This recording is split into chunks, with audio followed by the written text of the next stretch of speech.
Hey, it's Erica. I just wanted to let you know that you can now listen to Global News What Happened To ad-free on Amazon Music, included with Prime.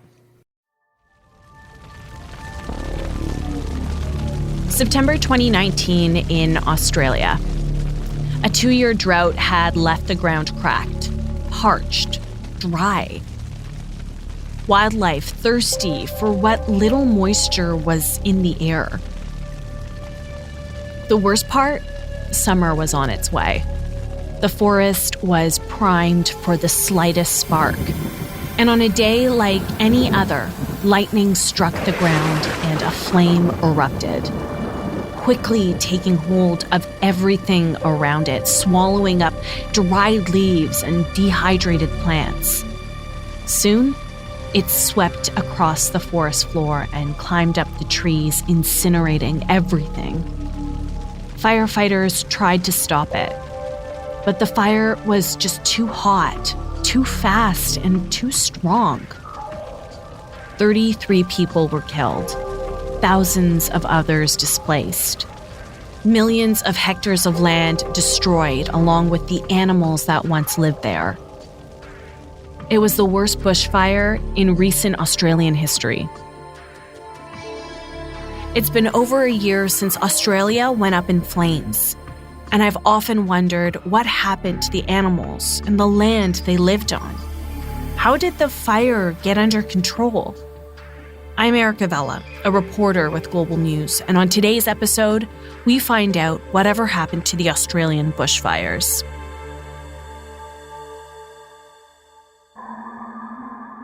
I remember the beginning of 2020 very clearly. Before the world shut down because of the COVID-19 pandemic, I scrolled through social media mindlessly, flipping through stories on my Instagram. But an image kept popping up over and over again. Maybe you remember it. An aerial view of Australia, and the country looked black, charred almost.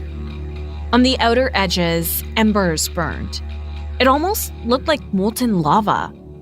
People posted this image and called on the media to pay attention. I quickly learned that the photo wasn't real. I mean, all of Australia wasn't burnt. The artist said the image is actually a 3D visualization of the hotspots in Australia. He created it as an art piece. And while it might not have been a real photo, the problem it was depicting was very much real. Large areas of Australia's bush or backwoods, which are mostly natural and undeveloped, were on fire and had been for months. Then, other photos surfaced of people running into smoky areas to grab whatever animals they could find as fires raged nearby. Kangaroos, wallabies, and koalas, along with horses and livestock, all in danger. One of the first things I remember thinking was, does this happen often in Australia? I know that in some parts of the world, bushfires are expected. I needed to find out if that was the case here. So I spoke with Inspector Ben Shepherd. He works for the New South Wales Rural Fire Service. New South Wales is a southeastern state in Australia, and it was among the hardest hit by the bushfires in late 2019 and early 2020. I guess the thing to note is the Australian bush is designed in some aspects to burn. It needs fire to regenerate and rejuvenate. But on a normal season, we might see around 250, maybe up to 300,000 hectares of land burned. But this season would be an unprecedented one. To really understand the scope of the bushfires, I wanted to speak with someone who worked on the front lines and fought the fires head on. So I've been a volunteer firefighter for the RFS since 2009 when I was about 16 years old. So volunteer firefighting's been, an aspect of my family for as long as I can remember. My grandfather was a firefighter. My dad is still a firefighter. My younger brother's a firefighter. So it's something that was in the family. And as a kid, I'd watch my dad go off and he'd go fight fires, and I'd be in awe of everything that he was doing, and I'd stay up late, much to Mum's hatred, to grill Dad every time he came home about what it was that he'd been through and what they'd done. So from a young age, I was excited to be able to join up. That's Nathan Barnden. And before we get any further into Nathan's story, we should stop for a second and talk about what he just said. Nathan was a volunteer firefighter for the New South Wales Rural Fire Service, and he said that fire service is something that grew out of necessity, and it's expanded over the years.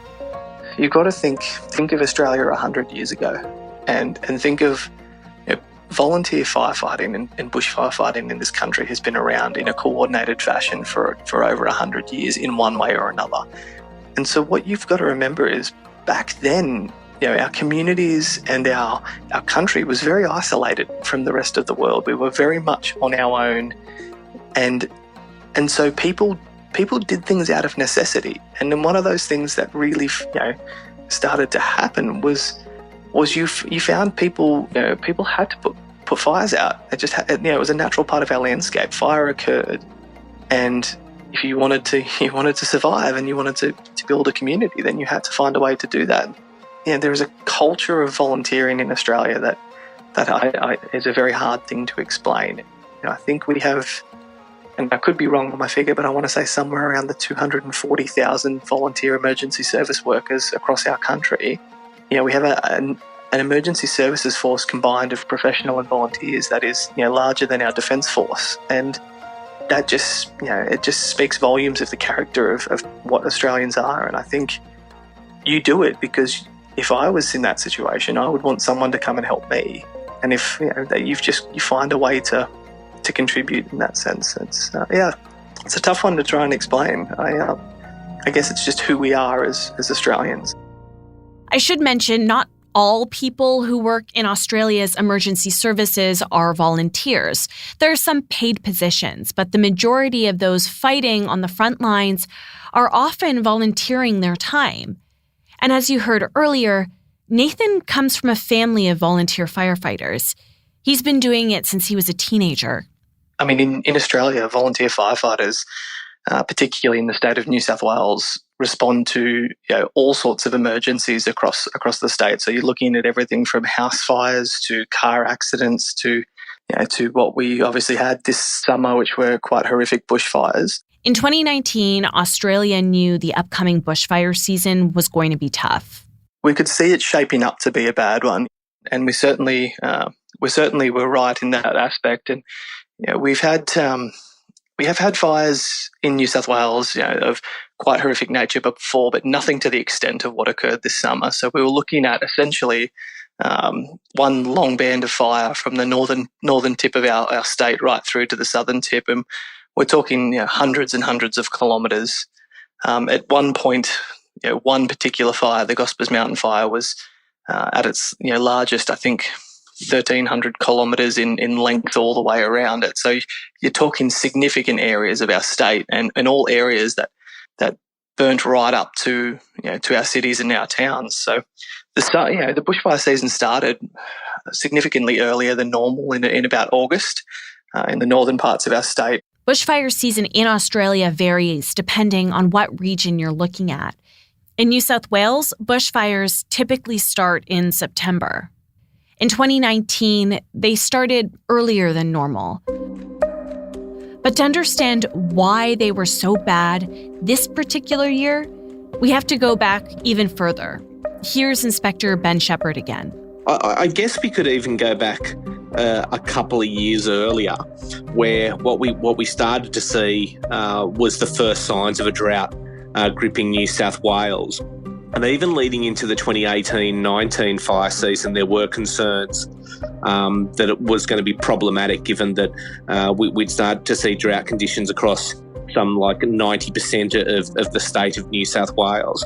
And then what we were fortunate to see, though, in around November of 2018, we saw a big weather pattern that just sort of changed it enough for us that gave us some moisture across most of New South Wales, that just took the sting out of that particular season and it gave us a little bit of a quieter season. But then we didn't really see any significant rainfall after that particular event right through 2019.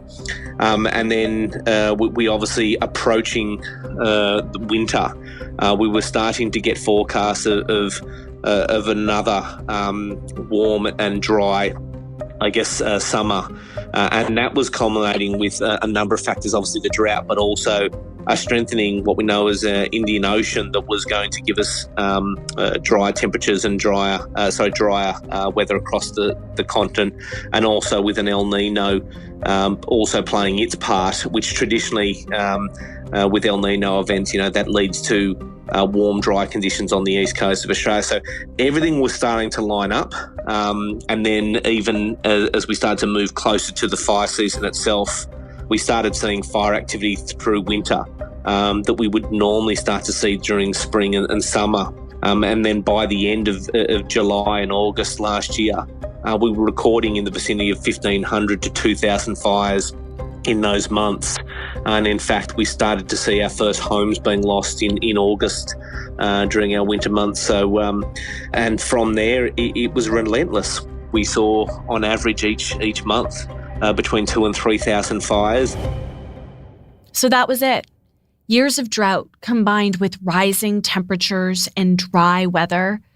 As Australia headed into hot summer months, this was the recipe for this natural disaster. And it was about to sweep its way across the country. But I wondered what lit this proverbial match to these fires. I mean, we've all heard the PSAs. Remember, only you can prevent forest fires. So that had me wondering, how did these fires start? Were people at fault? I asked Ben. Predominantly, the main cause of the fires for the season was through dry lightning storms. And on occasion, we were down to around about 30, 40 fires on one particular day, and we had a lightning storm move through, and in the space of a few hours, we were back up over 150 fires burning the landscape. And the problem with those particular storms, they were giving us strikes in very remote parts of New South Wales. So we have a mountain range that really stretches from border to border, from north to south, that is just off the coast. And we started to see lightning storms giving us fires in these very remote parts of our national parks.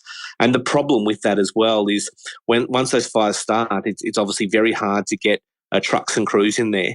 And quite often they require the insertion via helicopters to put them in there to combat these fires. But once they're taken hold, they're very problematic to stop, because traditionally where we'd see these fires move down into more wet valleys and river systems, they were all dry because of the drought. So once they had established themselves, they went on to burn obviously thousands and thousands of hectares.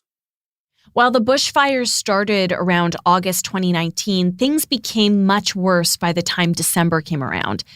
That's when Nathan remembers getting the first call. So I had been watching the other fires around the state for an extended couple of months, and had witnessed what had been fairly horrific fires in the northern parts of our state. And I'd seen towns almost wiped off the map, and knowing that normally for me in my part of the state, the risk comes in sort of December, January, February. So as that time period came closer, it became very clear that we were going to experience the same sorts of fires that the other parts of the state had. And on the 30th of December, I saw a lightning band that had come through our part of the state, and knew pretty quickly that we were going to have a fairly bad few days at that point, I thought, but what turned out to be a horrific 3 months. If you're wondering, what Nathan is describing here is a series of lightning storms, but there's no rain. So imagine flashes of lightning striking the dry ground and trees, igniting these fires. And they kept coming. December 30th, 2019 is when everything changed, and a day Nathan will never forget.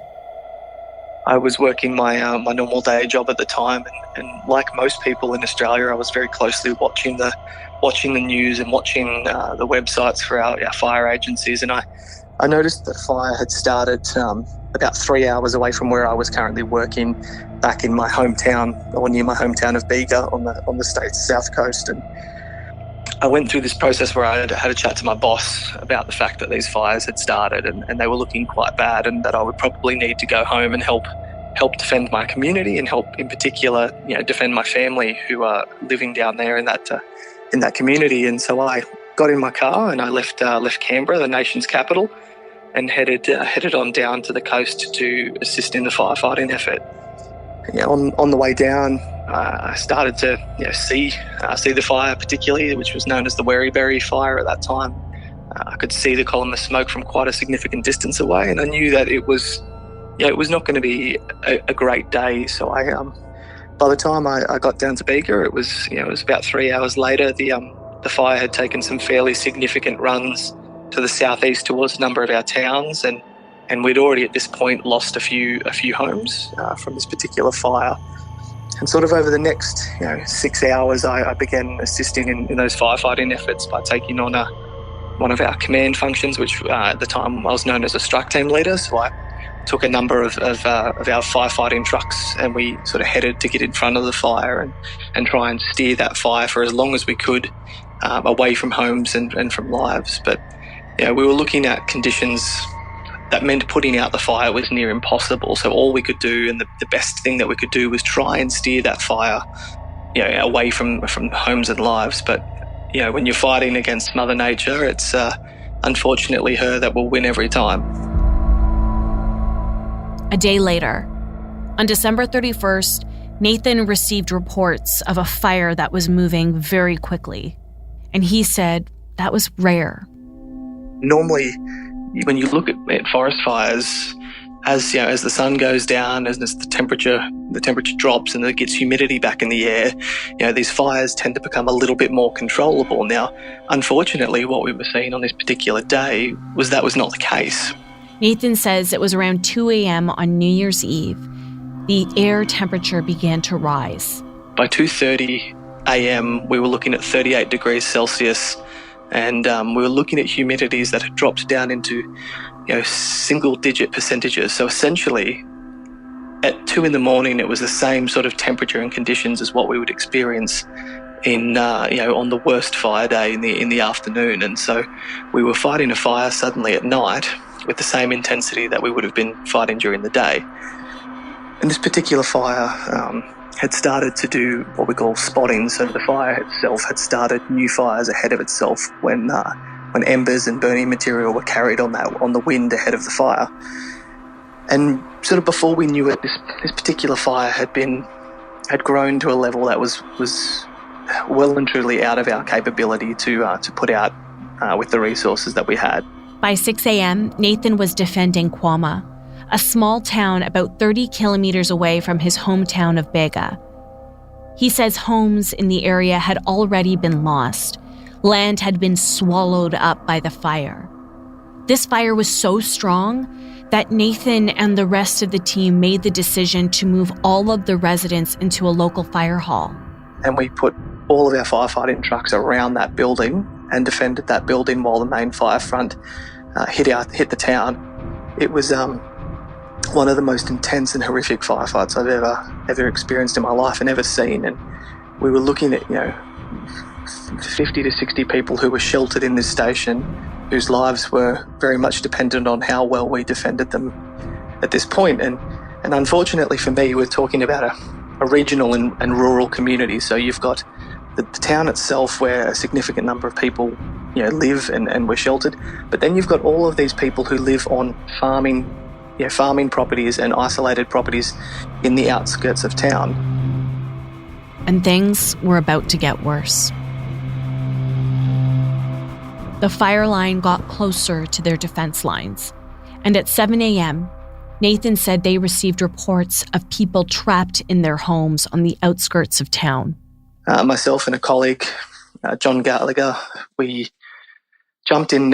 We had basically at the time we'd run out of fire trucks, so the vehicle I had was like a normal car. It was a normal sort of four-wheel drive vehicle with no additional protection, no water to firefight.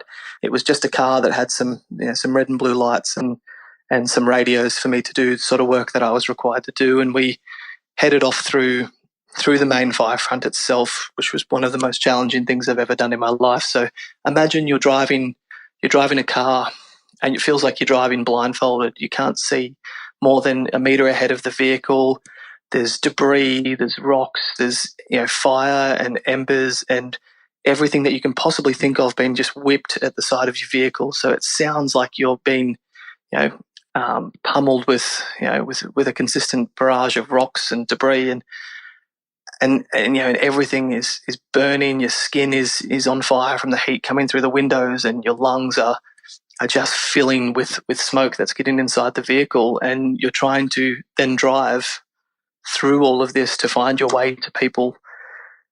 And for me, the really challenging thing, and the thing that made John and I go through that process, was that the initial report we received was for a family of 7 who were trapped inside their home, and that the home was on fire. And of that 7, 5 were children under the age of 15.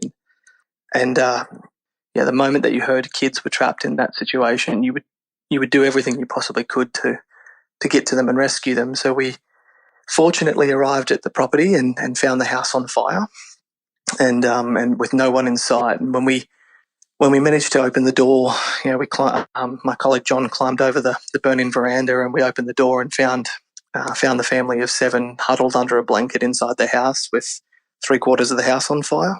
And so we started grabbing kids, and we threw all of them, including the 2 adults and the 5 kids, inside the car that I had, and we tried to drive them back out. So we had 9 people in a 5-seater car, and had to turn around and drive back through this fire front to get them to safety. And fortunately, we did. That day, in total, Nathan and his colleague John saved 13 people from certain death. 7 were from the same family. The pair brought everyone back to the fire station. I asked him what those moments felt like. I would be lying to you if I said I wasn't scared. I was scared for most of this night. We were looking at conditions that I had never experienced and never experienced at that time of the night. That's not the sort of thing that we are used to having. And look, there were times where John and I were certain we were going to die. We were trapped inside our vehicle. Everything is on fire. There's nowhere to go. The check engine light on our vehicle had come on. The engine was just struggling to keep moving. And I kept thinking to myself, if I stall this car, then we're all dead. And it's a really, it's one thing on the way in when it's just John and I, and we know that we made that decision, and that's fine. But the moment the moment we put all of those people in that car, they became my responsibility. And driving that vehicle out was, one of the most tense and what felt like the longest period of my life. I was terrified. I had accepted the responsibility of those 5 children and those 2 adults. And if anything went wrong, I would either, we would either all die together, or I would have to live with that. And it's a scary moment. We're trained to deal with fire and to understand that. But you've got to remember, we weren't in a fire truck. There was no, in Australia, our fire trucks are designed to have systems to protect you. We were just in a car. There was nothing additional to protect us. And that added an element of fear that I have to admit was there, and it was definitely one of the most terrifying things I've ever done. Bringing the family to safety would normally be a moment to celebrate. And while there was some relief, it didn't last long. Nathan was about to receive devastating news. I had gone back into sort of the role of coordinating our firefighting resources and trying to defend the town from what was unfolding, when one of my fire brigade that I'm part of, one of my members came and knocked on the window and said that I needed to go and see my dad. And so my dad had been firefighting in this same town with me, and so had my younger brother. And I went and saw my dad, and my dad was, he was in tears, and I asked him what was wrong, and he told me that Patrick and Robert had passed away.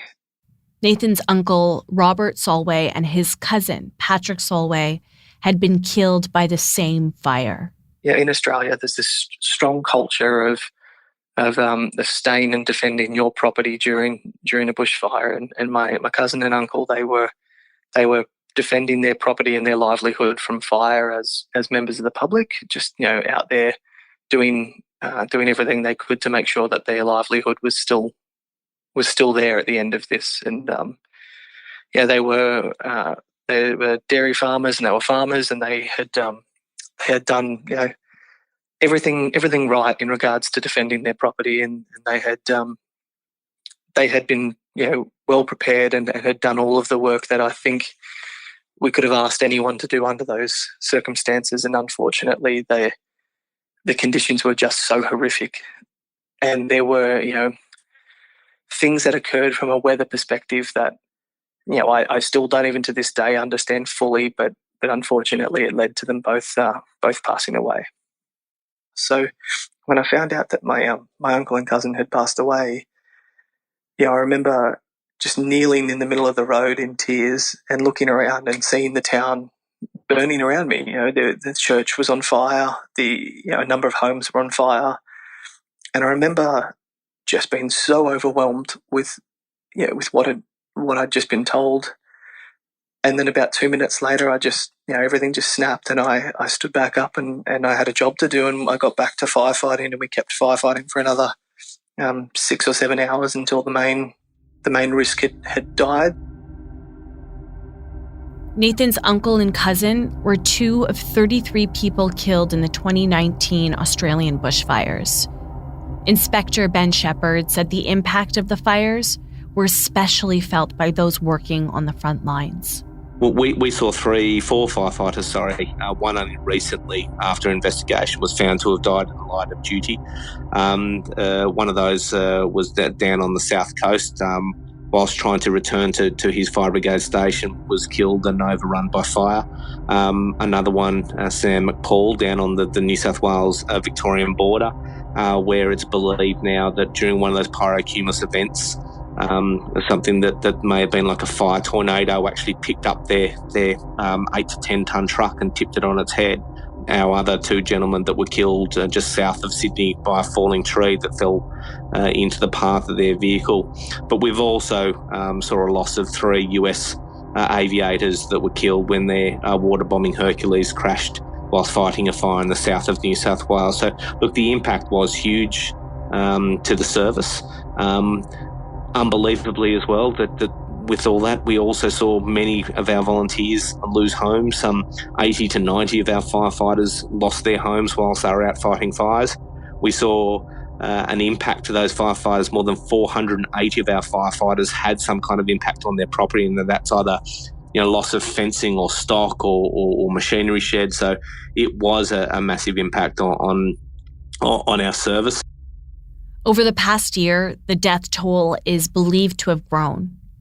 A government inquiry estimates that an additional 445 people died from smoke inhalation as a result of the fires. Around 4,000 more were hospitalized. The bushfires caused significant devastation to precious land and wildlife as well.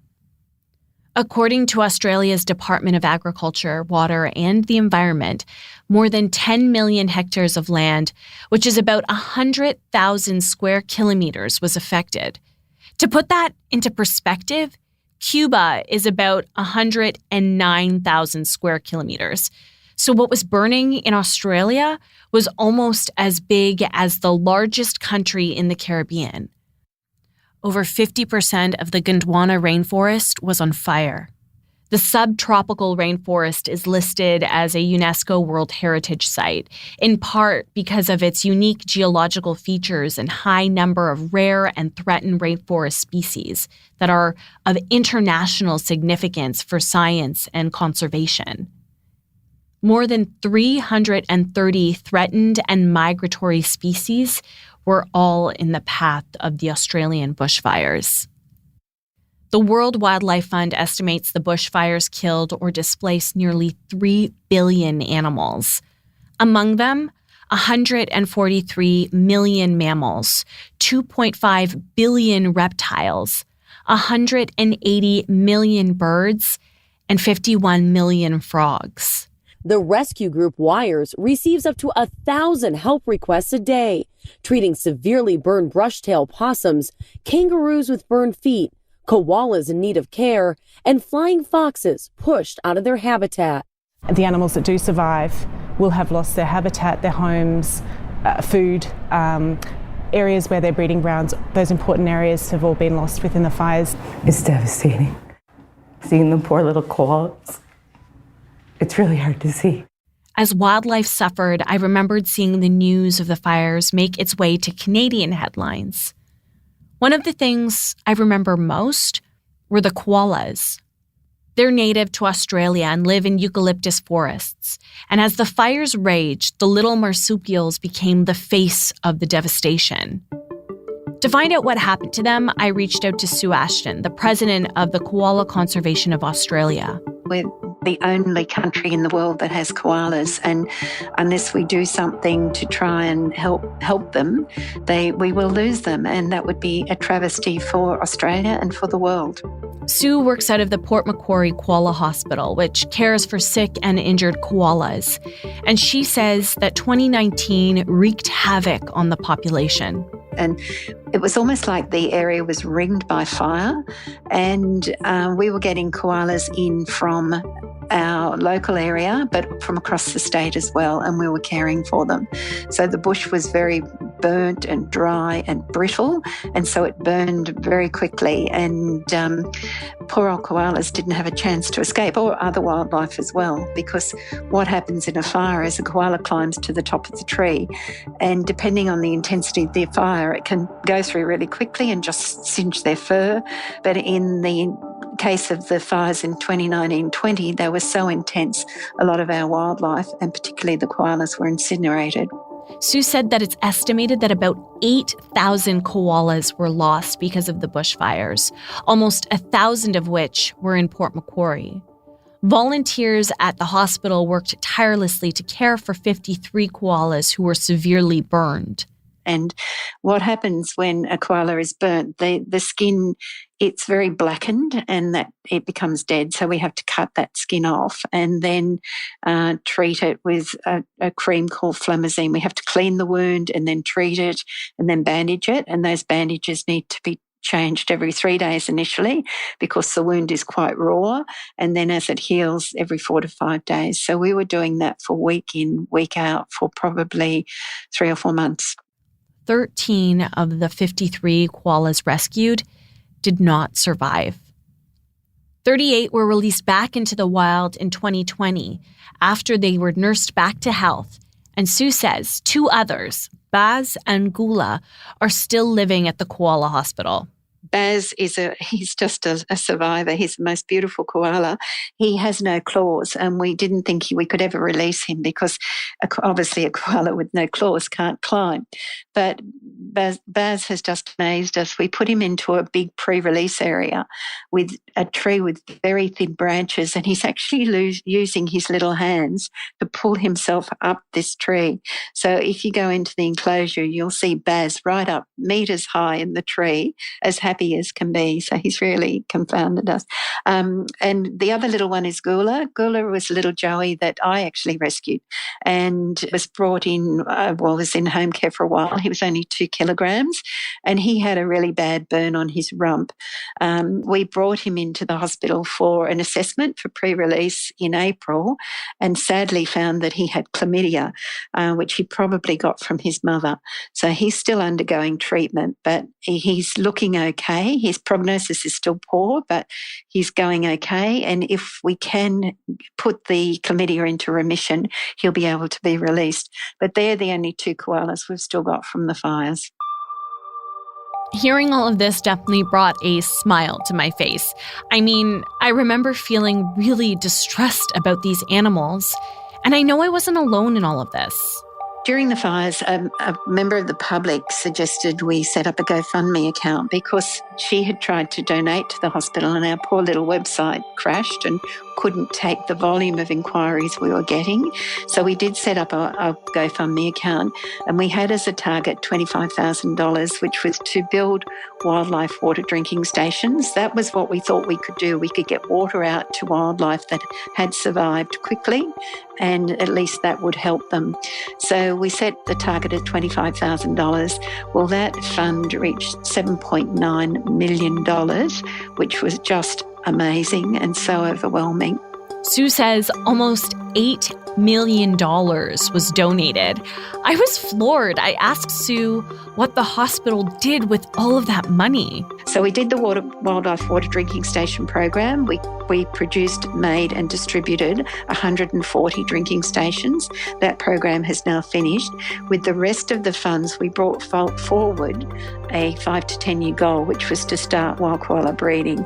We're now in the process of final stages of engaging an architect to start building that facility, and we're going to build the world's first wild koala breeding program to try and rebuild the koala population that has been devastated by these bushfires. We're very hopeful that the breeding program will be successful. The Port Macquarie Koala Hospital wasn't the only one overwhelmed by donations. I did a little digging. The Red Cross received around $227 million in donations. That's gone to help people rebuild homes that were lost in the fire, supporting those who lost loved ones, among other things. The Wildlife Information Rescue and Education Service, also known as WIRES, received more than $90 million to help native Australian wildlife. There were many organizations that were flooded by donations, and it didn't stop there. People stepped up and started their own fundraisers. On January 2nd, Australian comedian Celeste Barber created a fundraiser on Facebook. She wanted to raise money for the trustee for the New South Wales Rural Fire Service and Brigades Donations Fund. She set a goal for $30,000, but in the end, over $51 million was raised. It was more than anyone could have ever dreamed of, and there was talk about dispersing funds to other organizations. But because Barber's original appeal was for the New South Wales Rural Fire Service, a judge ruled in May that the money could not be given to other charities. The judge said giving the funds to other charities would in fact breach the law around how trusts operate. The money could be used instead to help with counseling and support families of those firefighters killed while battling the bushfires.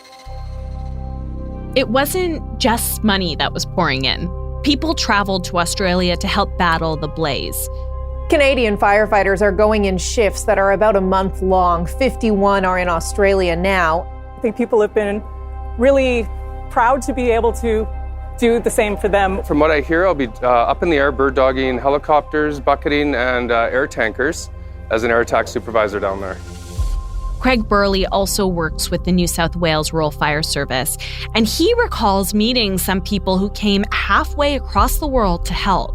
We had guys and girls from both Canada and America came across and helped on the Gospers Mountain Fire, and the fire family is a large but small family as well. And the air operations manager, when he arrived at our incident control centre, I was there that afternoon and introduced myself, and straight away we both had a mutual acquaintance that from Oregon. And you know Jerry? Yeah, I know Jerry. So we had an instant rapport, and it was wonderful to have these people come over and give us a hand, and they integrated straight into our system relatively seamlessly because we all work in a similar incident control system, the ICS system, and it was outstanding to have their help for sure. We really, really did appreciate it, and it took a lot of weight off us and gave us a little bit more breathing space to have a little bit of downtime. By February 2020, fire conditions in New South Wales began to improve. Inspector Ben Shepherd says that's when the area saw its first good soaking of rain since around March 2019. And that's when we saw the first significant rain fall in parts of New South Wales and in particular coastal areas. But there were some areas still on the far south coast that saw fire activity right up until March. So it was an enormous, I guess, fire season in its length and in its impact. But fortunately, once we started to see that weather start to change. It started to give us a little bit of reprieve, but we went straight from that to helping our sister agency, the State Emergency Service, with storms, and that went for a number of weeks before we started to move into the COVID impact. So it's been a difficult year for New South Wales and I guess most of the world, but it was obviously started with the fires and sort of still going with COVID.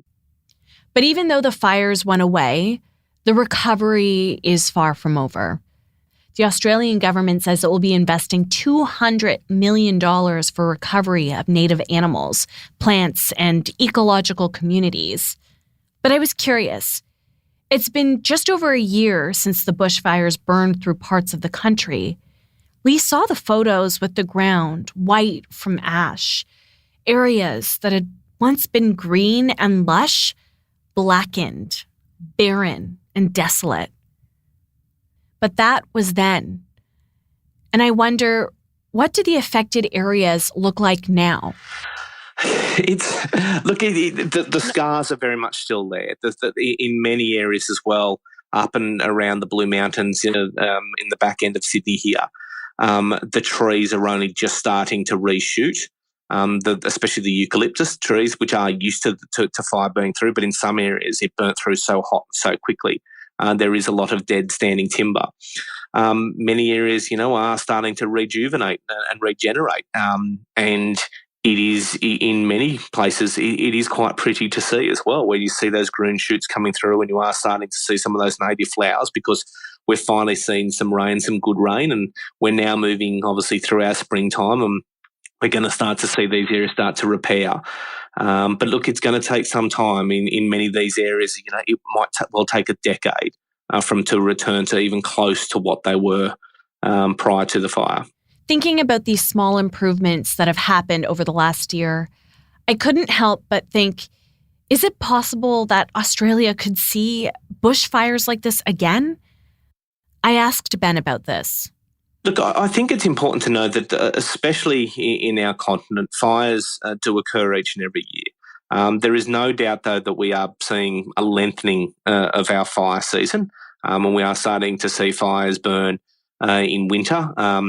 And with that, obviously, comes a responsibility for each of us to know and understand what that means to us, especially here in Australia. There will never be enough firefighters or planes or aviation assistance for every single home here in this country.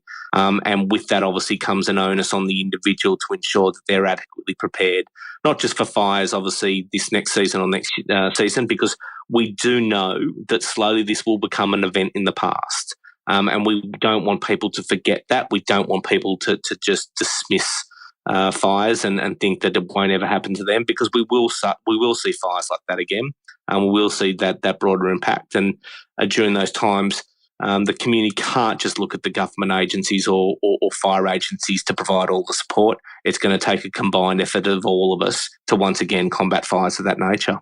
A Royal Commission inquiry looked into the response to the bushfires. Over 80 recommendations were made in the final report that was released in October 2020. It covers ways to improve national response efforts, but it also touches on why we saw bushfires of this magnitude last year. We're living in longer, hotter, drier summers. This is obviously affected by the broader changes in climate. The report says climate change has already increased the frequency and intensity of extreme weather and climate systems that influence natural hazards. Further global warming over the next 2 decades is inevitable. Floods and bushfires are expected to become more frequent and intense. It says these catastrophic fire conditions may become more common. So further preparations and changes need to be made. We just need to understand that it is part of our environment. And we need to understand how to better manage fire, how to better reduce fuels in the landscape through hazard reduction or the inclusion of things like cultural burning as well, a technique used by Aboriginal landholders over thousands of years. We need to do the best that we can to live with fire in this landscape and understand its broader impact, but also understand the positivities around that fire burning our bushland and what it does to regenerate and rejuvenate, because we are fortunate here that we do have many national parks up and down our coast, and Sydney itself is surrounded by national parks, and that fortunately gives us some of the best air to breathe, but with it comes a risk, and we need to understand that risk and help mitigate it. It's been just over a year since Nathan and his colleague John saved 7 people from a burning home. And since that time, he's seen how they've recovered. I've been really lucky. I've been able to catch up with the family since, and I've tried to keep tabs, and we've stayed in contact because, like I said, surviving that is one thing, but then surviving the ongoing trauma of all those elements of the things that occurred that night is another thing. And fortunately for me, part of that healing process has been able to be in touch and to see them living their lives and continuing with what is something that if we had been 2 minutes later wouldn't have potentially been they wouldn't have been here anymore. And it is incredibly humbling, and it's taken a little bit of time to understand, but I will get to see the impact that those people have on our community going forward because of the things that we did that night. That's a really incredible feeling to know that there are people on this planet who are still here because of something that you have done. It's quite a rewarding moment. Nathan says the whole experience has taken a toll on him. Either directly or indirectly, we lost firefighters in our state, and people either knew them or had friends who knew them, or you lose one of your organisation, it's like losing part of your own family. And so we had this toll that started to show on people, in some cases immediately after the fires were over, and in other cases over this last 11 months as we've progressed through a recovery process. And there's a lot of our people, including myself, who are dealing with the symptoms of post-traumatic stress disorder, who have had long sleepless nights or nights that have been riddled with nightmares and flashbacks of the things that they experienced. And even just the physical toll of firefighting for that length of time on your body is remarkable. I remember going and seeing a massage therapist 6 months after the fire, and when they touched my back, I was in tears because I had just not done anything about it since. It's an incredible thing to see the effects that this sort of disaster has had on our people, but on the community broader.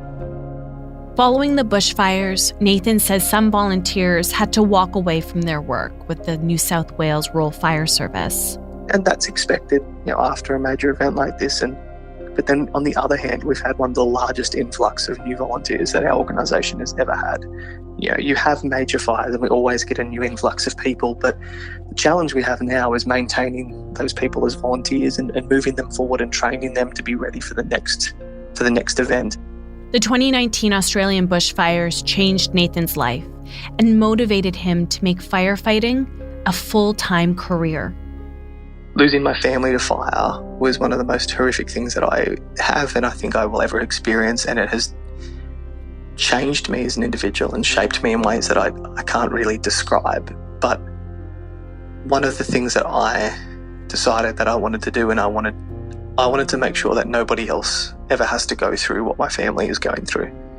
Losing your family to fire and losing family generally to any sort of disaster is, it was an incredibly tough thing for me to face. And if I can shape and help, build an organisation that makes our community better prepared and more resilient and aware of the risks, then that's what I would like to do to make sure that no one ever goes through that again. And Nathan is now doing just that.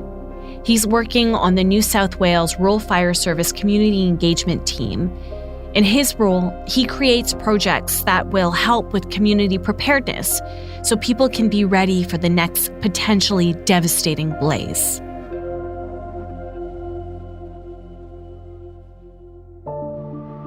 Thank you for joining me this week. And thank you to Nathan for sharing his incredible story with me. Whatever Happened To is written and produced by me, Erica Vella, with producer Dila Velazquez. Our audio producer is Rob Johnson. A special thanks to Beatrice Politi, Network Managing Editor for Global News. If you like this podcast, please tell a friend about the show and help me share these stories by rating and reviewing it on Apple Podcasts or wherever you listen. We're always looking for news stories, so if there's a news story you want us to revisit, you can reach me on Twitter at Erica Vella or email me at erica.vella@globalnews.ca. Thanks so much for listening.